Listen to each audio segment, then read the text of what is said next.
Bonjour SHR, je suis très contente de vous retrouver aujourd'hui pour une nouvelle édition de 15 ans après. Et aujourd'hui, on a deux hommes sur le plateau, donc je suis vraiment heureuse de les retrouver. On a Ludo. Hello. Et on a Jonathan. Salut. Donc je vais vous laisser vous présenter en 2-3 mots pour la SHR. Alors moi c'est Ludovic. Ludovic du coup pour le côté artistique. Et ça fait maintenant 18 ans que je suis à l'église. Wow. Voilà. La majorité. Bonjour, donc moi c'est Jonathan. Je crois que je suis arrivé en 2006 à l'église, donc j'ai pas encore de nom de scène. Donc ça va être Jonathan Mutombo. Voilà. Alors comment est-ce que vous avez connu l'église et comment est-ce que vous avez connu aussi la SHR, le groupe de jeunes? Alors moi j'ai connu l'église un peu par rapport à l'artistique du coup. Mhm. Parce qu'avant d'arriver à l'église j'étais déjà dans l'artistique, dans la musique. Et il y a la copine en fait de mon grand frère qui venait à l'église et qui m'avait en fait invité maintes et maintes fois. Mais je venais pas parce qu'en fait, j'étais dans la phase de ado arrivé à adulte, Oui. donc dans la phase de recherche un peu de moi-même. Et, et du coup, j'étais passé par beaucoup de choses. J'étais Oui. passé par... Bizarrement, je recherchais quand même Dieu, Mhm. mais je recherchais vraiment voilà, quelque chose qui pourrait me rattacher encore plus à Dieu. Oui. Donc, j'ai fréquenté beaucoup de musulmans, donc j'étais intéressé à un moment donné à l'islam. Mhm. J'ai été à la mosquée, j'ai essayé. Je suis allé à l'église catholique, j'ai essayé. Dans le but, en tout cas, de trouver Dieu. Et juste quand la copine de mon frère m'a invité à l'église, je me suis dit non, j'ai tout fait. Voilà. Oui. En faire encore une autre chose pour pouvoir essayer de trouver, c'est plus pour moi. Oui. Donc, du coup, j'ai continué par acquis de conscience d'aller à l'église catholique tous les dimanches. Vu que j'étais le seul de ma famille à y aller. Hein. J'étais ado, mais je voulais vraiment chercher Dieu. Et un jour, elle m'a réinvité. Je me suis dit, bon, je vais y aller. Et du coup, c'était en novembre 2004 pour l'anniversaire de l'église. Et là, je me suis dit, waouh, je pense que j'ai trouvé l'endroit qui me permettra du coup de trouver Dieu. Oui. Et c'était un dimanche. Le lundi, on m'a invité à une répétition de Radical Force.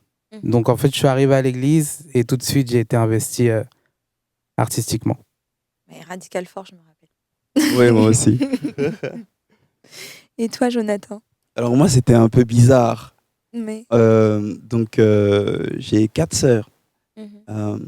Donc je suis le deuxième de la famille. Mes parents nous ont toujours éduqués sur les fondements de la Bible. Voilà, ne pas voler, ne pas mentir, etc. Et, euh, en grandissant, en fait, j'ai eu beaucoup d'amour pour le sport. Oui.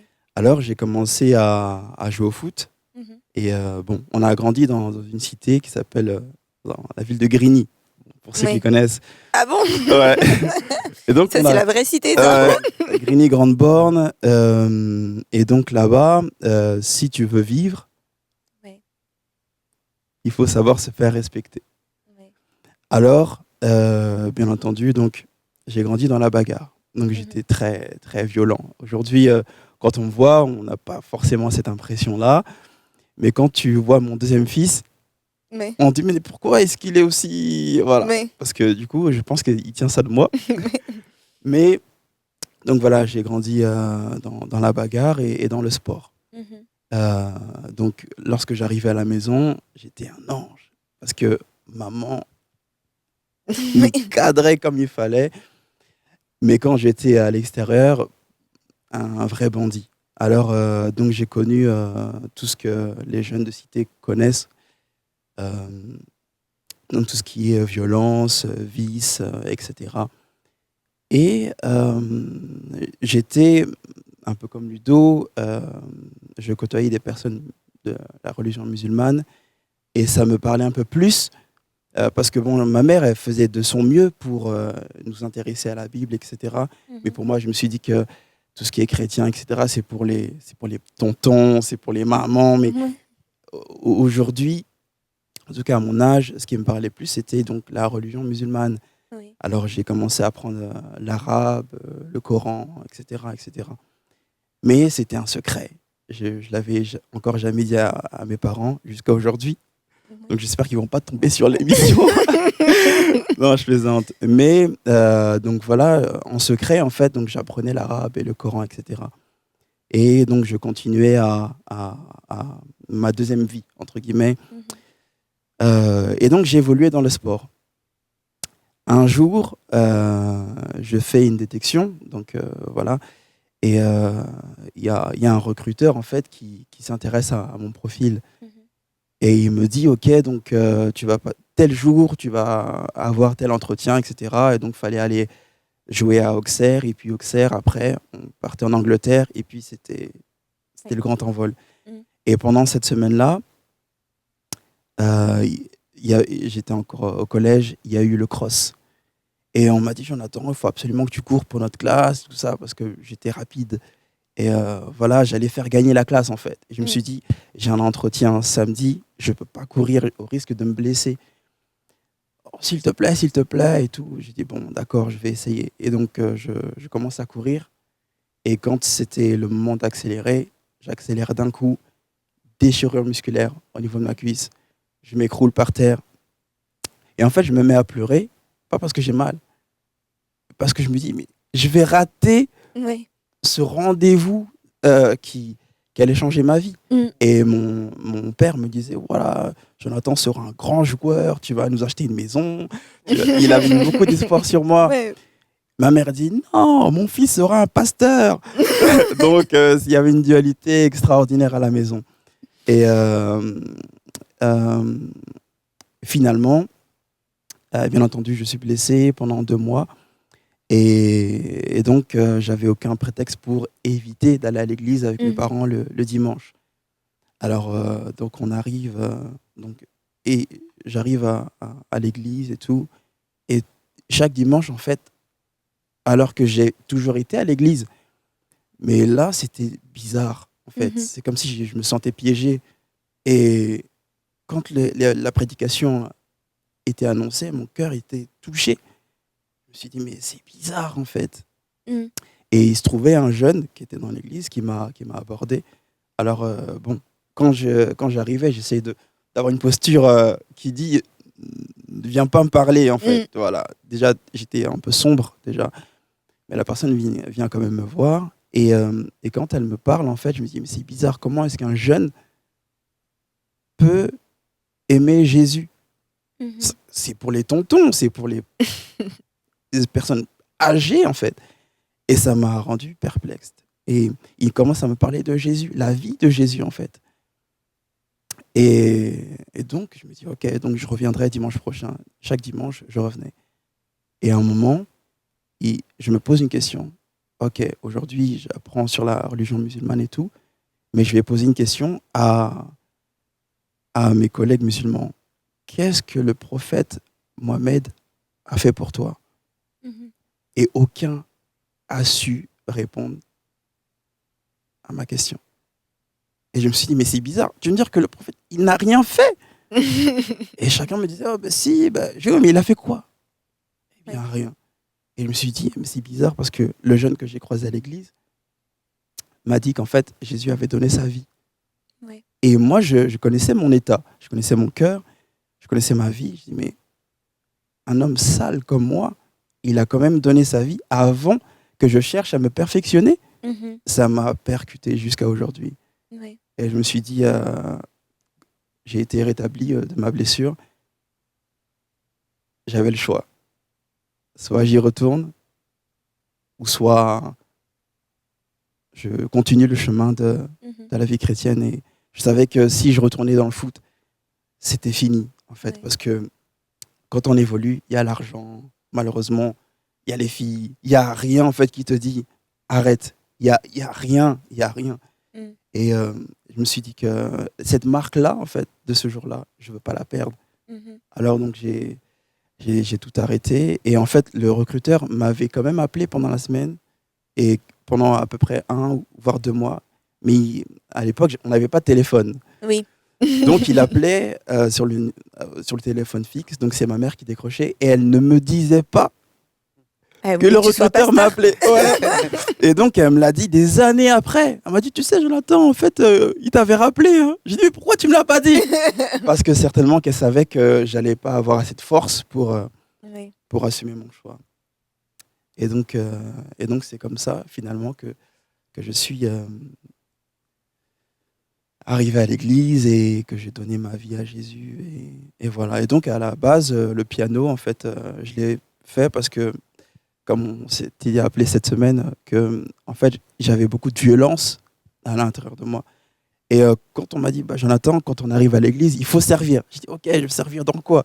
J'ai vu les assistants. J'ai dit, ah ouais. Moi, vu que j'avais pas peur, je me suis dit, si jamais il y a quelqu'un qui veut faire du mal au pasteur, je vais y aller. Donc, j'avais cet instinct de bagarre. Alors, je me suis dit, ouais, l'assistance, ça me correspond. Et en grandissant dans la foi chrétienne, je me suis rendu compte que je ne pouvais pas garder ces bagages. Il fallait quelque chose qui me calme, en fait. Et donc, je ne m'avance pas dans le prochain sujet, mais par rapport à la musique... On va commencer à regarder les vidéos, du coup, comme ça, après on pourra parler de ce sujet-là. Aïe. Le tout-puissant que j'admire depuis petit. Ludo. Ça fait un bail. De tout mon cœur et le révère en grandissant. La puissance On a Diana, là. On a Sandrine. On a Eline. Dans le passé, je ne cessais de me rabaisser. Aujourd'hui, j'ai pris conscience que tout ceci est effacé. Fixé sur Jésus, je garde la tête haute et non baissée. Peu importe ce que les gens pensent, ce que les gens disent, non, rien ne peut couper ce lien. Waouh. Oula. Joe. Mais pour la raison, j'ai pas changé, je trouve. Et je trouve aussi. Wow. Eh ben, On a Diana devant et puis Jonathan. Ouais. Qu'est-ce que ça vous fait de revoir ça? C'est chaud au cœur. Ça me fait plaisir. En même temps, ça me fait bizarre. Mais En même temps, ça me permet à nouveau de rendre gloire à Dieu. Parce que je me dis que c'était déjà à Saint-Denis. Donc, ça fait plus de 10 ans. ouais. Et de voir que ce soit Joe ou moi, on continue à faire ce qu'on faisait, du coup. Ouais. Je me dis, waouh, c'est impressionnant. Ouais. C'est limite touchant parce que des années sont passées, mais on a quand même gardé ce feu de vouloir en fait bénir, de vouloir partager, de vouloir servir. Mhm. Et je trouve ça très, très fort. Ouais. Vraiment. Vraiment, vraiment. Ouais, pour moi aussi, parce que je suis content de pouvoir faire cette émission avec toi, Sarah. J'apprends à te connaître. Et avec Ludo, parce que ça. Bon, on n'a jamais mangé ensemble. Je sais même pas où est-ce qu'il habite. Mais en fait, je pense qu'on s'aime sans l'expliquer, sans quoi. Mais enfin, il y a un truc. Il y a un lien. Ouais. Et donc, voilà, je fais partie de ces fans. Hein. Donc, je suis très content de pouvoir faire ça avec toi, Ludo. Et ce jour-là, en fait, je crois que c'était notre première fois. Je sais qu'on a eu un deuxième avec Jarid. Je ne sais pas si tu te souviens. Exactement. Ouais, mais je suis content de nous voir toujours fidèles au poste. Ouais. Ouais, on n'est pas parti, en fait. On n'est pas parti. Les choses, la vie est passée, mais on est toujours là. Pardon. Et donc, je suis fier de toi, Ludo. Écoute, c'est partagé. Ouais. Non, et c'est vrai, ce qui est fort, c'est que je ne sais pas exactement si c'était à cet événement-là, mais je crois que c'était au dernier festival de jeunes à Saint-Denis. Je crois que c'était en 2009. Et justement, j'avais interprété un slam face à lui. Et c'était Joe, du coup, qui jouait juste derrière. Et c'était un slam acoustique, sur la vidéo, c'est toi? Non, pas sur la vidéo, mais je crois que c'était... non, mais même là, quand tu chantais, là, j'avais l'impression que c'est moi qui jouais. Là. C'est possible. Justement, on se demandait si c'était toi C'est ou pas. possible. Et c'est vrai que je me rappelle en tout cas du dernier événement festival de jeunes à Saint-Denis. Ouais. J'avais proposé un texte. Je me souviens, j'avais un t-shirt rouge où il y avait marqué « Je porte la couleur du sang versé pour toi ». Ouais. Et c'est Jonathan qui jouait derrière moi. Wow. Lui au piano et moi uniquement avec un micro. Ah, j'aurais bien aimé revoir cette vidéo. J'aurais bien aimé la revoir. On la retrouve, ouais. Mais waouh, c'est beau. Et donc, du coup, comment est-ce que tu as commencé le piano? Parce que J'aimerais bien savoir. En fait, le piano, c'était, je dirais pas bizarre, mais c'était bizarre. Ouais. Parce que, à la base, moi, j'aimais la batterie, en fait. Bon, bien entendu, parce qu'on peut taper dessus. Donc, euh, à la base, c'était la batterie. Et en fait, à la maison, j'avais construit une batterie. J'ai pris des casseroles de ma mère. Sérieux? Voilà, ouais. Et donc, je tapais, pa. Et donc, ma mère, elle disait, oh, tu fais trop de bruit, etc. Je dis, ouais, mais c'est pour Jésus que je fais ça. Pour moi, c'était un moment de communion. En fait, j'étais là, pa. Et je me mettais à côté du mur. Il résonnait bien. Donc, je faisais la grosse caisse comme ça. Ouais. Et je tapais. Et donc, les voisins me tapaient dessus aussi. Et donc, mon père a dit, oh, faut lui trouver un truc. On va lui acheter un piano. Comme ça, il pourra brancher un casque. Et il va nous laisser tranquille. Ouais. Et donc au début, mes parents n'avaient pas de grands moyens. Un jour, on a donné un jouet en fait à ma petite sœur.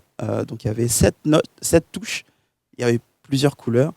Et elle l'utilisait jamais. Mhm. Donc un de ces jours, j'ai pris le piano, je me suis mis devant la télé. Il y avait des pages de publicité qui passaient. Et j'ai essayé de reproduire en fait les musiques que j'entendais. Mhm. Donc dès qu'il y avait une page de pub, j'essayais de... Je sais pas pourquoi en fait. Wow.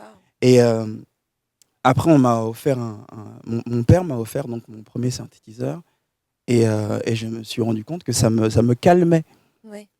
Et donc, je me suis fait une autothérapie en fait. Et donc, je jouais, je me rendais compte que ça me calmait.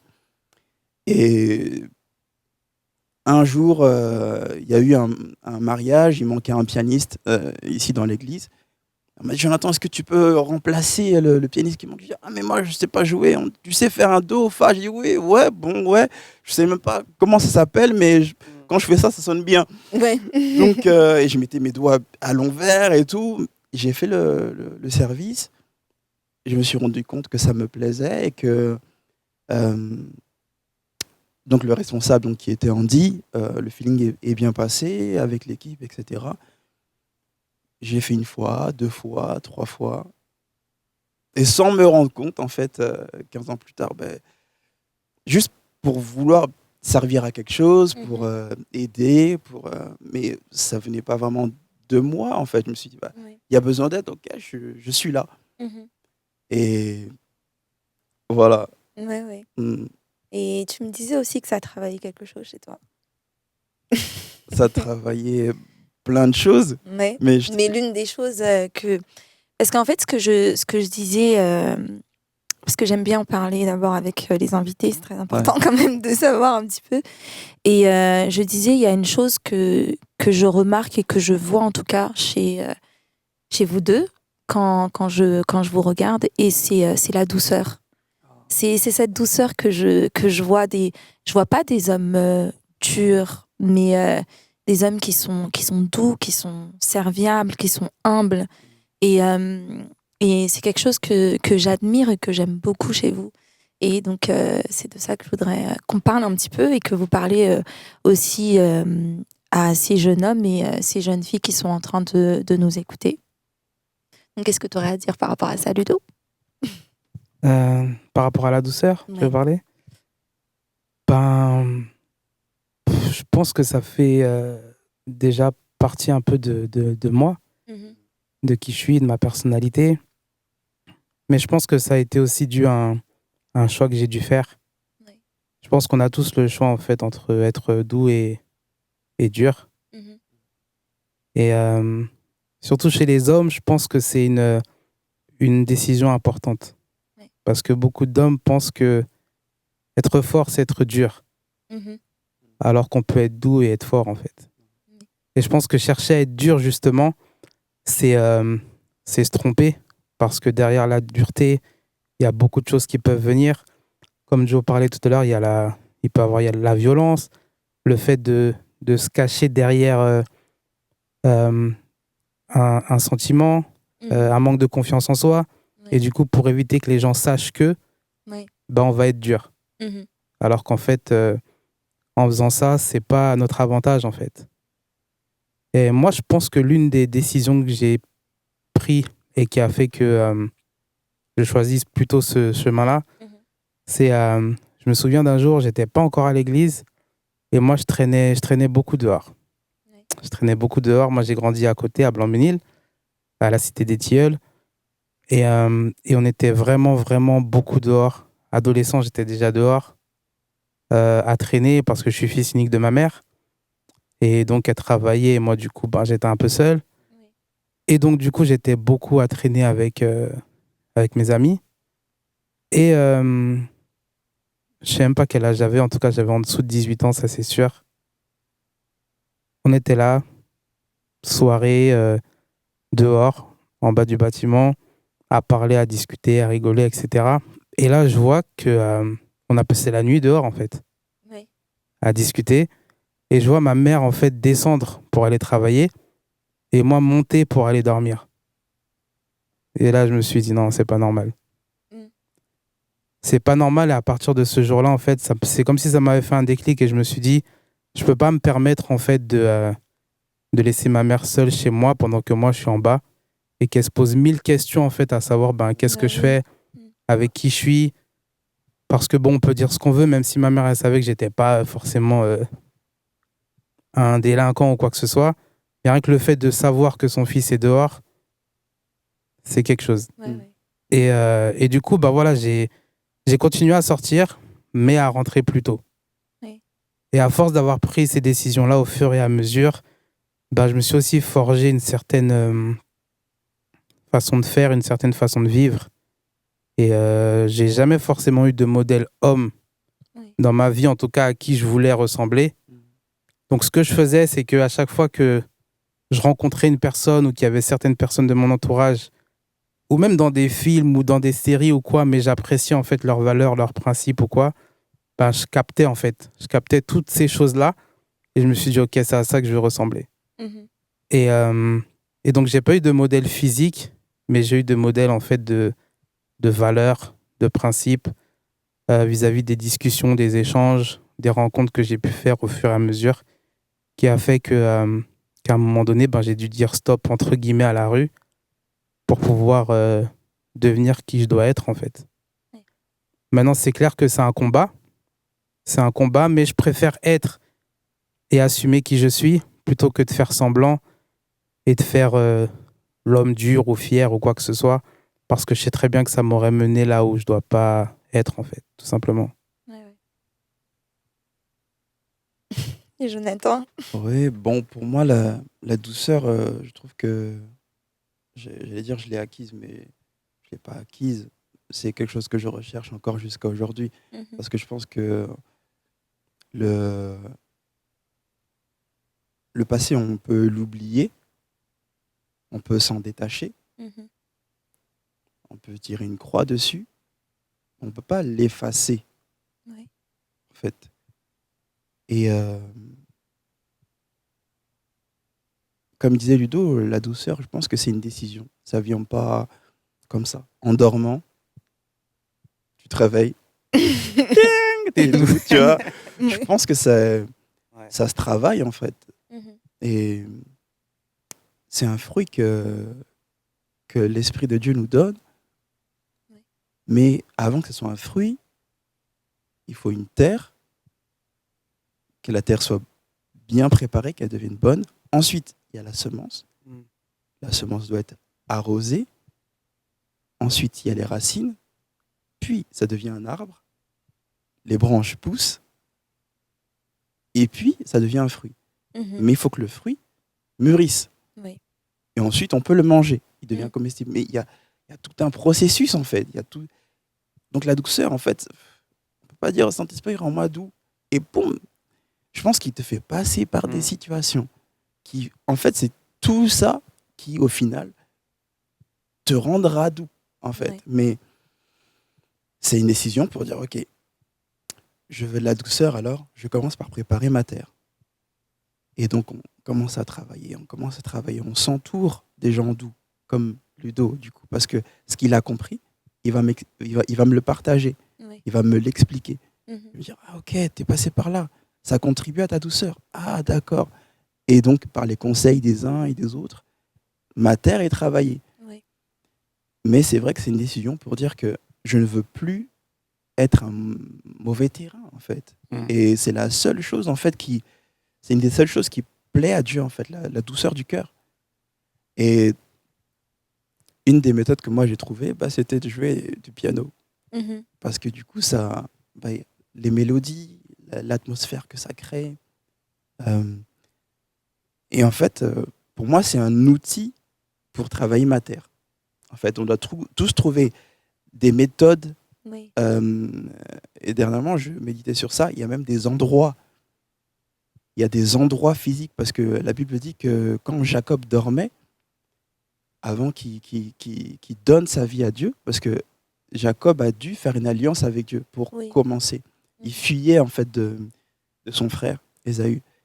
Et jusqu'à présent, la Bible ne dit pas que Jacob a prié. Il a volé la bénédiction d'Ésaü. Il est parti, il s'est enfui. Et en fait, ce qui est extraordinaire, c'est que quand Jacob se réveille, pendant qu'il dort, il a une vision. Il voit des anges monter et descendre, comme si c'était sur une échelle. Oui. Et donc, à son réveil, il s'est dit, waouh, certainement que l'Éternel était ici. Et donc, il a créé un hôtel et il a appelé Bethel. Ce qui fait qu'il y a des endroits physiques, Oui. en fait, qui nous permettent d'avoir une rencontre avec Dieu. Ça peut être une rencontre très profonde, ça peut être une rencontre très légère, mais c'est quand même un endroit où, consciemment ou inconsciemment, parce que Jacob a vu ça dans son rêve, Oui. mais c'était réel. En fait, c'était en vision. Et donc, il y a des endroits où, même si on est dans une cité ou quoi, on doit tous trouver un endroit où, en fait, la douceur est travaillée. Oui. Donc, moi, j'ai grandi, comme je disais tout à l'heure, j'ai grandi en cité, dans le béton. Et en grandissant, lorsque je me suis marié, tout ça, j'ai toujours eu dans ma tête, il faut que je quitte la cité, en fait. Et donc, je ne dis pas à tout le monde que la cité est mauvaise, mais pour moi, Jonathan, pour que le fruit mûrisse, il fallait que mon endroit géographique soit propice, en fait. Comme les bananes ne poussent que dans les pays chauds, en fait. On ne peut pas faire pousser un bananier au pôle Nord. Vous voyez? Donc, je me suis dit, OK, pour que Jonathan fasse mûrir sa douceur, le fruit de la douceur, il faut qu'il aille à la campagne. Alors, du coup, j'ai convaincu ma femme pour qu'on puisse aller déménager à la campagne. Et donc, autour de chez nous, il y a des champs de maïs, des champs de lavande, des vaches, des chèvres. Et beaucoup se moquent de moi en disant « t'es un campagnard », etc. Mais chacun a sa vie, chacun a son cœur, son destin. Te moque pas de moi. Tu sais pas d'où je viens, tu sais pas où je suis, et tu ne sais pas où je vais. Oui. Donc, je ris. Ça me fait rire. Oui, oui. Sauf que, tout ça pour dire en fait que la douceur, on peut être un homme doux sans être un homme efféminé. Oui. C'est pas de la faiblesse en fait. Ouais. Je pense qu'il faut faire la différence entre douceur et faiblesse. Ouais. Il y en a qui pensent que être doux, c'est être faible. Alors que je pense que dans ta douceur, tu peux faire énormément de choses fortes et puissantes. Oui. Ouais, je crois aussi. Mais c'est une quête. C'est une quête, c'est-à-dire que c'est pas, tu te dis, ben voilà, je suis doux, ben gloire à Dieu, je le serai toujours. C'est une quête et une succession de décisions, en fait. C'est-à-dire que même aujourd'hui, je sais pas ce qui peut se passer dans l'après-midi, j'aurai le choix de rester doux ou alors d'être dur dans cette situation-là. Sauf que ma décision va forcément faire suivre des conséquences. Donc si je décide de rester doux, il va se passer ce qui va se passer. Si je décide d'être dur, il se passera aussi ce qui se passera. Mais du coup, c'est moi qui récoltera les fruits de ma décision. Oui, et parfois, on n'a pas forcément conscience du après.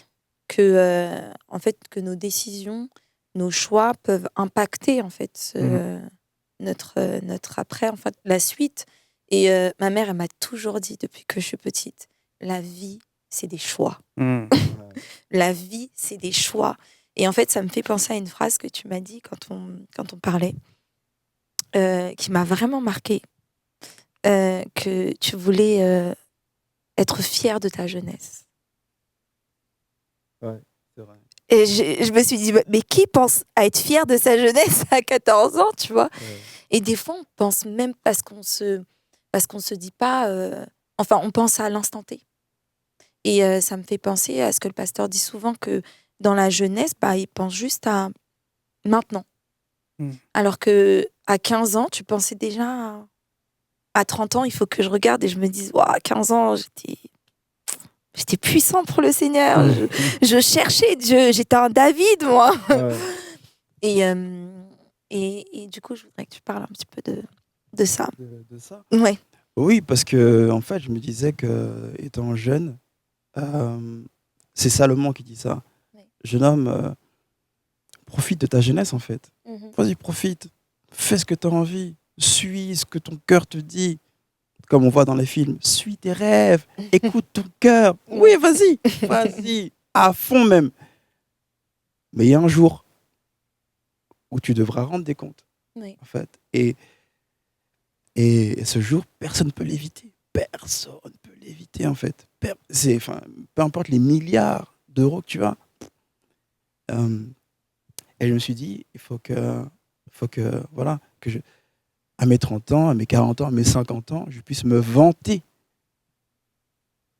tu vois. Parce que je veux me vanter d'avoir dit, ma jeunesse a été à Dieu, en fait. Ouais. Et c'est, pour moi, ma fierté, elle est là, même si aujourd'hui, je peux gagner des millions, je ne serais pas fier de ce que j'ai fait.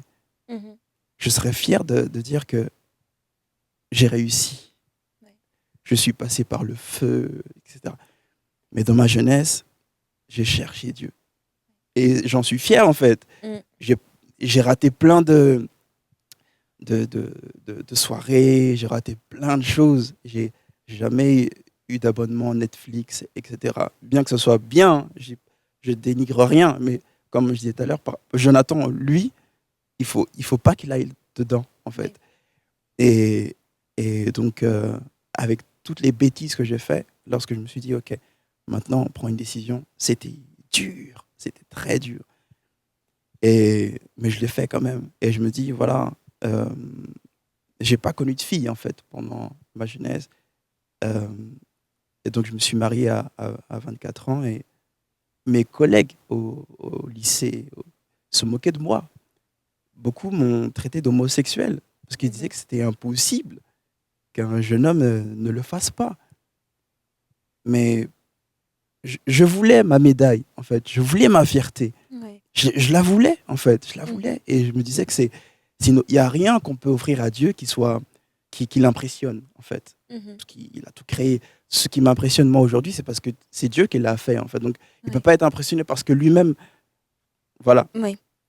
Alors, je me suis dit, la seule chose que je peux lui offrir, c'est ma volonté.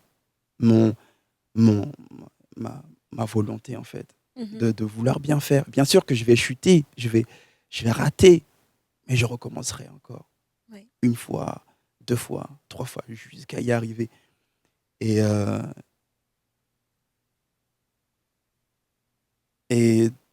dans cette recherche-là de rester pur, spirituellement, physiquement, etc., ma quête, c'était toujours voilà, d'être fier de ma jeunesse. Alors, comme on se disait, parfois, quand j'ai commencé à travailler, je prenais des vacances.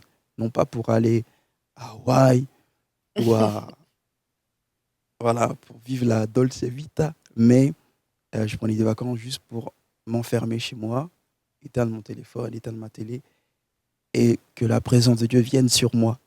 Parce que je me suis dit, un gars comme moi, là, il n'y a que la présence de Dieu qui peut changer un être humain. Il n'y a que la présence de Dieu qui peut changer l'être d'un humain. Oui, c'est fort. Voilà. Et donc, je me suis dit, dans mon cas, mon gars, tu n'as pas le choix. Oui. Ça coûte, ça fait mal, mais il n'y a que ça. Et j'ai pris plaisir, en fait, finalement, parce que quand je m'arrêtais, en fait, je me dis, oh, ça fait 3 heures. Oh, c'était toute la nuit, tu vois. Et donc, j'ai appris à lire la Bible, etc. Et comme on se disait, aujourd'hui, on utilise beaucoup YouTube. C'est magnifique. Sur YouTube, il y a plein de prédications. Aujourd'hui, sans qu'on fasse attention, tu peux connaître plus de prédications que de versets. Oui. Donc tu peux dire que, ah tu sais, tel pasteur a dit ça. Mhm. Ah oui, tu sais, tu donnes un conseil à quelqu'un. Ah oui, tu sais, nanana, je vais t'envoyer un lien. Mhm. Écoute. Sauf que je ne suis pas capable de t'envoyer un verset. Je connais plus YouTube que ma Bible. Oui. Ça, c'est un problème, en fait. C'est un problème. Et dans les moments de louange, adoration, je ne pratique plus d'instruments. YouTube est là. Oui. Tu veux passer un temps de louange, mais tu mets Elevation Worship, mais nous-mêmes, en fait, notre cœur ne bat plus pour dire à moi d'offrir à Dieu sans intermédiaire, en fait. Tu vois. Et donc, j'encourage tout le monde, je fais une petite parenthèse, j'encourage tout le monde à apprendre à jouer d'un instrument. Parce que c'est biblique. Oui. YouTube n'est pas biblique, en fait. C'est dans la progression de Dieu, c'est pas prévu. Bon, ça, c'est un autre sujet. Mais ce que je veux dire par là, c'est que dans la quête, en fait, de notre démarche, en fait, il faut qu'on puisse payer le prix. En fait, payer le prix. Et pas parce que moi, je n'ai pas envie de devenir pasteur, mais je veux que Dieu prenne plaisir à ma vie, en fait, qu'il voit mes efforts. Oui. Qu'il voit mes efforts. Et donc, quand on voit dans la Bible que, comme on disait, qu'il y a des choses que Dieu a révélées, des secrets que Jésus a révélés. Je voulais justement que tu parles de ça en plus. Ah, c'est vrai? Vraiment, j'allais te demander du coup, tu peux oui, parce qu'il y a des secrets en fait que Jésus révélait. Mais quand on voit, quand Jésus marchait et tout, il les révélait pas à la foule. En fait, à la foule, il parlait par code, ou bien par parabole, ou par énigme. Oui. Mais quand il les révélait, en fait, c'était souvent à ceux qui étaient prêts à lui donner un peu plus de temps. Oui. Alors, j'ai pu comprendre, ou je continue à essayer de comprendre, que là où Dieu prend plaisir, c'est envers ceux qui lui donnent du temps. Un jour, Nicodème arrive voir Jésus en cachette. Alors il vient et on peut comprendre qu'il vient pendant la nuit. Ils ont discuté toute la nuit. Et donc, on peut voir ce passage dans Jean 3:16. Il lui dit, car Dieu a tant aimé le monde qu'il lui a donné son Fils unique. Et en fait, ça, cette conversation, Jésus ne l'a jamais eue devant une foule. Il l'a jamais eu. Il n'a même jamais dévoilé sa mission à ses disciples. Et quand on regarde les 4 évangiles, donc donc Matthieu, Marc, Luc et Jean, on voit que Jean 3:16, Jean, en fait, c'est le seul à avoir entendu. Parce qu'on peut comprendre que Jean était le disciple que Jésus aimait, apparemment. Il n'y a que lui qui le dit. Il n'y a que lui qui le dit. Mais pourquoi est-ce qu'on peut comprendre ça? Parce que, en fait, Jean, certainement qu'il était à côté de Jésus pendant que Jésus révélait son secret à Nicodème. Donc Jean, il lui a donné son temps. Oui. Et donc, ils ont discuté toute la nuit, en fait. Et je me suis dit, sûrement que pendant la nuit, il y a des conversations, il y a des sons qui ne s'entendent pas pendant le jour au milieu de la foule. Il y a des fréquences. Oui, il y a des fréquences. Et je me suis les capter. Ok, dans ce cas, si le temps, et il y a un proverbe comme ça en anglais, time is money. Oui. Alors si le temps est une monnaie, paye. Paye le prix. Paye le prix. Et il y aura forcément un résultat. Forcément. Oui. Dieu n'est pas un voleur. Tu ne vas pas lui payer un prix, il ne te rémunère pas. Tu vois. Donc, que celui qui s'approche de Dieu croit qu'il est le rémunérateur de ceux qui le cherchent, pas de ceux qui le trouvent. De ceux qui le cherchent. Donc, tu peux chercher Dieu, tu ne l'as pas trouvé. Mais tu seras rémunéré parce que tu l'as cherché. Et ça, c'est magnifique. Tu vois, je me dis... C'est fort. Tu vois, là, il aurait fallu un petit piano, là. Parce que c'est franchement, magnifique. Il aurait fallu un petit piano, là. Dieu est bon, tu vois. Dieu est bon et il prend plaisir à nous voir le chercher. C'est un bon jeu. Oui. Cache-cache, c'est un très bon jeu avec Dieu, tu vois. Tu sais que j'ai eu cette instruction de reprendre la guitare et j'étais là, mais pourquoi on m'oblige à reprendre la guitare? J'ai pas envie de reprendre. Et j'ai obéi. Et j'ai commencé à jouer 1 heure. Des fois, je jouais dans ma voiture parce que à la maison, il y avait du bruit partout et j'entendais. Et ma mère, elle me disait, mais tu joues trop fort. Et puis je dis, mais c'est bon, c'est une maison. Mais si tu joues fort, je dis, ok, bon, je vais jouer dans ma voiture. Et c'est vrai, ça crée des atmosphères et ça crée des sons. Ça crée des sons là. Il y a des fois, quand tu joues, tu sais que là, tu es en train d'intercéder. Là, il y a quelque chose qui est en train de se passer. Et c'est vrai ce que tu dis au niveau de la musique, c'est tellement important de jouer. Il y a des fois, je prie même pas. Il n'y a pas de koro babaché. Si, juste, tu grattes. Tu grattes là pendant 1 heure, tu grattes là pendant 30 minutes. Ou des fois, j'ai juste envie de gratter, Seigneur. On peut jouer juste un petit peu, juste 15 minutes, mais c'est tellement important et ça introduit bien, du coup, la musique. Donc on va parler un peu plus musique là du coup et il y a une chose aussi que Ludo m'a dit dans l'une de nos conversations qui m'a quand plus personne n'est là, il y a la page blanche qui est là pour la feuille la feuille est toujours là, la feuille est toujours présente et c'est là que tu peux tout déverser et que tu peux écrire. Donc est-ce que tu peux nous parler un petit peu de ce sujet-là? Je pense que c'est ce qui m'a poussé à commencer à écrire. C'est, comme je l'ai dit tout à l'heure, j'ai vécu seul avec ma mère. Du coup, j'ai pas forcément eu de sœurs, de frères à la maison. Et dans mon entourage, j'étais plus celui à écouter, à conseiller, que celui qui va demander, en fait. Et donc, avant même de commencer tout ce qui est artistique ou musique ou quoi, j'écrivais énormément. Je me livrais beaucoup. J'avais des cahiers d'écriture, pas forcément structuré pour en faire une musique ou quelque chose, mais juste parce que j'avais besoin de m'exprimer, juste parce que j'avais besoin de parler et de mettre en fait sur feuille ce que je ressentais. Et un jour, j'avais des amis à moi qui étaient à la maison et du coup qui ont souhaité lire mes écritures. Lisez. lisez. Et là, en fait, je me suis rendu compte que ça leur parlait, que ça les aidait et que ça les touchait, en fait. Bien que j'étais pas encore à l'église, que je connaissais pas encore Dieu, mais j'ai toujours, en tout cas, souhaité être sincère dans mes écritures. Que ce soit avant ou maintenant, je m'interdis, en fait, de diluer mon ressenti. Oui. C'est important pour moi d'écrire comme je le ressens. Parce que même encore aujourd'hui, je me dis que si Dieu me met à cœur d'écrire telle ou telle chose, ou que si j'ai à cœur d'écrire telle ou telle chose, c'est pas pour rien. Donc pourquoi essayer après de changer la forme, de changer la profondeur, alors que c'est comme ça que je l'ai reçu. Oui. Donc même si parfois ça peut être terre à terre pour certains et qu'on parle de choses réelles, c'est comme ça que ça doit sortir, c'est comme ça que ça doit être écrit. Donc ça a commencé par là.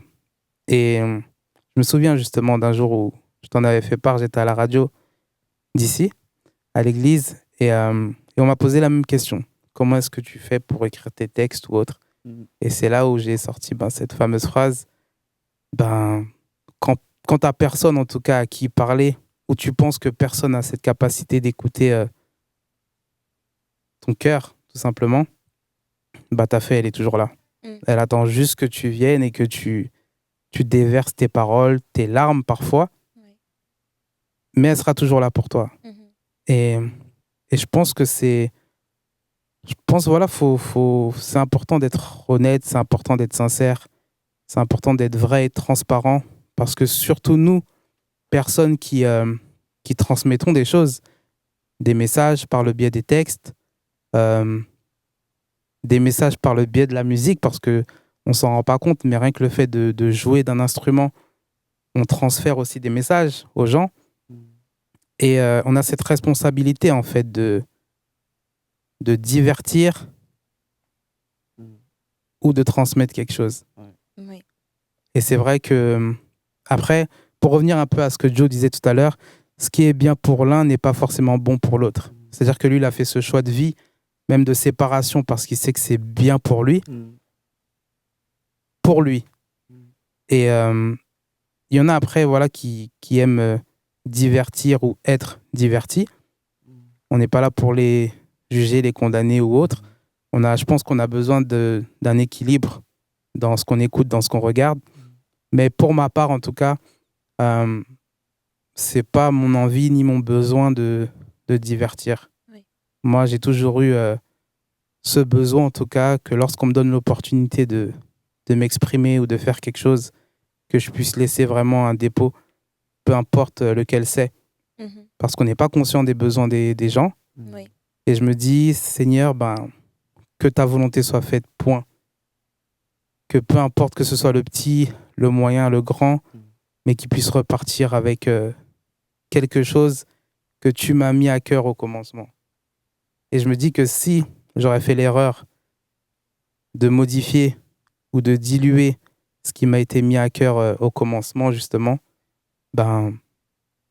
les besoins ne seraient pas pourvus, Mhm. je pense. C'est fort. Oui. Wow. Ah, mais c'est... Alors, je suis vraiment bénie par... en tout cas, par cette conversation qu'on est en train d'avoir ensemble. Et du coup, qu'est-ce que vous pensez de la musique?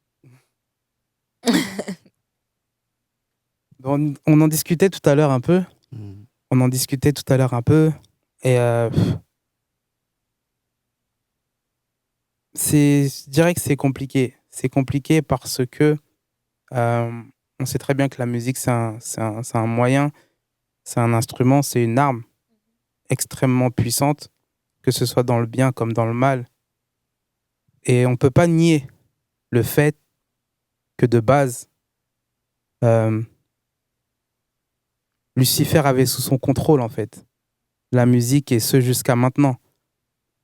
Et c'est ce qui est fort aussi avec Dieu, c'est que lorsqu'il donne un don à quelqu'un, il ne le reprend pas.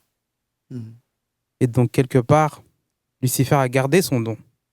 Sauf qu'aujourd'hui, il l'utilise pour pouvoir tromper énormément de personnes. C'est pour ça que tout à l'heure, je parlais de divertissement. Et pour ceux qui écoutent ou qui font de la musique, il faut qu'on fasse attention, en fait, à ne pas coopérer, même sans le savoir, avec celui qui, de base, était le maître de la musique. Parce que s'il n'y a pas de profondeur, s'il n'y a pas de vérité, quelque part, si ça ne répond pas à un besoin, je ne pense pas qu'on soit dans le bon timing et dans la bonne direction. Si on fait la chose uniquement parce que ça nous plaît à nous, nous on aime bien, nous on dit ce qu'on veut dire, nous on joue ce qu'on veut jouer, on est à côté de la plaque. Mais si on fait ce qui parfois va nous demander des choses, parce que nous parfois c'est le produit fini qu'on livre aux gens. Mais avant de livrer ce produit-là, on est passé par des étapes, on a vécu des choses, on a ressenti des choses, on a parfois même pleuré, parfois on n'a pas envie de dire des choses, on n'a pas envie d'écrire des choses, mais parce qu'on sait qu'on a ça à cœur, parce que ça peut aider quelqu'un, ça peut consoler quelqu'un, on le fait, parce qu'on n'est pas là pour nous servir, mais pour servir les autres. Et je fais attention à ce que j'écoute, je fais attention à ce que je lis, je fais attention à ce que je regarde, pour en tout cas essayer de ne pas être trop influencé. Parfois, lorsque je suis sur un texte ou un projet ou autre, j'écoute pas du tout de musique. J'écoute pas du tout de musique pour ne pas être influencé. Et tous les textes que j'écris, d'ailleurs, je les écris pas sur de la musique. Je les écris dans le silence pour ne pas être influencé par une mélodie, pour ne pas être influencé par une structure musicale. Parce que c'est vrai qu'il y a beaucoup d'artistes aujourd'hui, chanteurs, rappeurs ou autres, qui écrivent beaucoup sur de la musique. Après, c'est pas forcément une mauvaise chose. Mais personnellement, je n'aime pas être limité par une structure musicale. C'est-à-dire que si mon texte, il doit être sans refrain, faut qu'il soit sans refrain. Et je veux pas être structuré en me disant, ouais, mais l'instru, le couplet fait 8 mesures, donc je suis obligé d'écrire un couplet de 8 mesures. Non. Si ce que j'ai à cœur doit faire 16 mesures, il faut que ça fasse 16 mesures. C'est pour ça que la plupart du temps, je travaille avec des personnes du coup qui composent à partir de mes textes. Pour que de mon côté, je ne sois pas limité en termes de contenu. Wow. C'est fort, hein. Wow. Mais pour en tout cas revenir à la musique actuelle, en tout cas, c'est compliqué parce qu'il faut vraiment être attentif aux fréquences dont on parlait tout à l'heure. Parce que derrière une belle musique à écouter peut se cacher une fréquence qui peut nous pousser en tout cas à faire des choses qu'on ne devrait pas faire, ou à ressentir des choses qui nous rendraient mal en fait. Et c'est un duel en fait invisible. C'est-à-dire que même si dans le naturel on essaye d'être quelqu'un de bien, si on écoute des choses qui sont pas bonnes pour nous, si on regarde des choses qui sont pas bonnes pour nous, c'est comme si en fait on essayait d'avancer et qu'en même temps on te mettait un gros coup de poing en te disant reste à ta place. T'as pas le droit de devenir qui tu dois être. Mais vraiment. Et il faut qu'on soit conscient de ça, que la musique est une arme et qu'elle n'est pas forcément à notre avantage si on l'utilise mal, si on l'écoute mal et si on se laisse influencer de la mauvaise manière. Joe. Non, c'est intéressant ce que tu dis et je pense que c'est la vérité. Ce que je peux rajouter, c'est que véritablement, il n'y a que deux camps en vérité. Il y a que deux. En fait, il n'y a que deux camps. Et là, il faut être sincère avec soi-même en disant que non, il n'y a que deux camps. Il y a soit le camp du diable, en fait, où, comme disait Ludo, la musique va me divertir,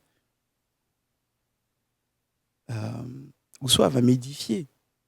Mais il n'y a pas de neutralité. C'est une utopie, en fait. Aujourd'hui, comme la Bible nous dit, en fait, ne vous conformez pas au siècle présent. Et aujourd'hui, il y a beaucoup de mélanges. En fait, on dit, voilà, McDonald's, viens comme tu es. Tu vois, mais sauf que dans la vie chrétienne, ça n'existe pas, en fait. On doit continuellement faire un choix. Et donc, toutes les musiques qu'on écoute, avant de mettre play, il faut se dire, OK, qu'est-ce que j'ai l'intention de faire là? Et il faut être vrai, en fait, parce que, bon, il y a plusieurs styles de musique différents. Et on peut entendre, voilà, j'écoute du zouk. Ah, mais t'inquiète pas, c'est du zouk chrétien. Mais il faut comprendre, en fait, l'intention du zouk. À la base, il a été créé pour quoi, en fait? Pour réveiller quoi chez toi? Ah non, mais voilà, j'écoute du hip-hop. Mais t'inquiète pas, c'est du hip-hop chrétien. Il n'y a pas de problème. Maintenant, au ciel, il n'y a pas de style musical. Il n'y a même pas de choses chrétiennes, finalement. Voilà. En fait, soit ça a été inspiré par Dieu, soit ça a été inspiré par le diable. Et c'est tout. La seule neutralité où on peut voir, c'est quand c'est inspiré par l'esprit humain. Tu vois, mais comme on a vu dans les Jefs, il y a la foi de Dieu, il y a la foi du diable, il y a la foi diabolique, mais aussi il y a la foi humaine. Sauf que la foi humaine, donc les pensées humaines, c'est du diable aussi. Donc en fait, ce qui fait que tu peux écouter une musique très, très douce, mais qui est inspirée par le diable. Tu vois, il peut y avoir un titre, worship, t'écoutes, mais la personne qui joue ou qui chante ne vit pas une vie de sanctification. Donc, le titre dit je t'adore Seigneur Jésus, mais ça ne vient pas de l'esprit. Tu vois, comme le diable va dire à Jésus, prosterne-toi, adore-moi. Tu vois, et ce qui fait que Jésus a été tenté, en fait, pour céder. Et nous aussi, qui sommes-nous pour dire que non, moi je suis absolument pas tenté, tu vois. Alors, nous, on est un peu des musiciens, des artistes, ce que tu veux. Alors, on évolue dans ce monde-là, dans lequel Lucifer a été au top des tops, en fait. Et donc, nous l'avons remplacé. Et il est jaloux. Et il est jaloux, tu vois. Comment des vulgaires créatures sorties de la poussière peuvent remplacer Lucifer qui, lui, marchait. En fait, il ne faisait pas de la musique, il était la musique. Et il respire un do majeur, en fait. Il lève le bras, là, tu entends le tissu, mais c'est une musique. Tu vois, chaque mouvement était mélodieux. Il avait de la grâce, en fait. Et il était magnifique. Il avait des diamants. Enfin, il était magnifique. nous sommes poussière. En fait, c'est scandaleux ce que Dieu fait. C'est scandaleux. C'est scandaleux. Alors c'est pourquoi les anges disent, mais Seigneur, qui est l'homme pour que tu te prennes soin de ce tas de poussière Tu vois, alors il nous combat tous les jours. Il nous combat tous les jours. Et en fait, il veut que nous aussi, nous perdions la gloire comme le premier Adam. Tu vois. Alors, non seulement pour faire de la musique, il faut faire attention donc aux inspirations, et pour écouter également. Mais quand tu regardes dans l'histoire un peu de tout ce qui est l'art, le sport, etc., quand tu vas vers l'Empire romain, à la base, c'était pour distraire le peuple. Ouais. Tu vois, ils les mettaient dans les cirques, tu vois, et c'était pour que tout le monde soit diverti pendant que l'autorité prévoyait des mauvaises choses, en fait. Donc, tu vois, quand tu es là, tu es devant ta télé, tu regardes des choses, des lois sont votées. Ouais. Tu vois, même pendant la nuit. Bon, on ne parle pas de politique ici, mais bon, c'est pour dire, en fait, qu'il y a une véritable action. Oui. Et donc, moi, personnellement, je fais vraiment attention à ce que j'écoute. Je fais vraiment attention parce que il y a des personnes qui disent, voilà, j'écoute telle musique. Pardon, je vais citer un nom, mais on va dire Beyoncé. Mais t'inquiète pas, j'écoute pas les paroles. Bon. Il y a des danseurs également qui ont besoin de musique pour danser, bien entendu, ça se comprend. Mais ils vont prendre des musiques en fait, qui ont été inspirées par le diable. Mais ils vont faire des choses chrétiennes. Donc ce mélange-là, en fait, c'est un jeu dangereux. Parce que, par exemple, si je fais « Ha !», normalement, tu réagis. Tu vas... Mais j'ai dit aucune parole. Mais ton corps a réagi. Et donc, il y a des vibrations que toi, inconsciemment, tu ressens. Tu vois. Et pour pouvoir évoluer, les artistes, en fait, ils font des choses. Ils font vraiment des choses. Dans les studios d'enregistrement, il se passe des choses. Qu'on soit conscient, inconscient, pour, contre, peu importe. Tu vois. Donc, nous, en tant que chrétiens, en fait, il faut qu'on soit continuellement à la recherche de musique qui édifie notre esprit. Parce qu'on est attaqué toute la journée. Qu'on soit dans le métro, au travail, à l'école, à la maison ou quoi. Alors, ce qui fait que ce qu'on écoute doit être à l'avantage de notre édification et non pas l'inverse. Tu vois. Donc, c'est vrai que je vais être un peu radical, personnellement, par rapport à ce que j'écoute, parce que je ne veux pas rater. Je ne veux pas rater ni mon salut, ni l'éducation de mes enfants, ni mon évolution personnelle, mentale, émotionnelle. Enfin, non. Et tout, en fait, construit ou détruit. Il n'y a pas de neutralité. Il n'y a vraiment pas. Et en plus, c'est l'année de l'extrême, donc on va être extrêmement avec Jésus et extrêmement loin du diable et de toutes ses œuvres.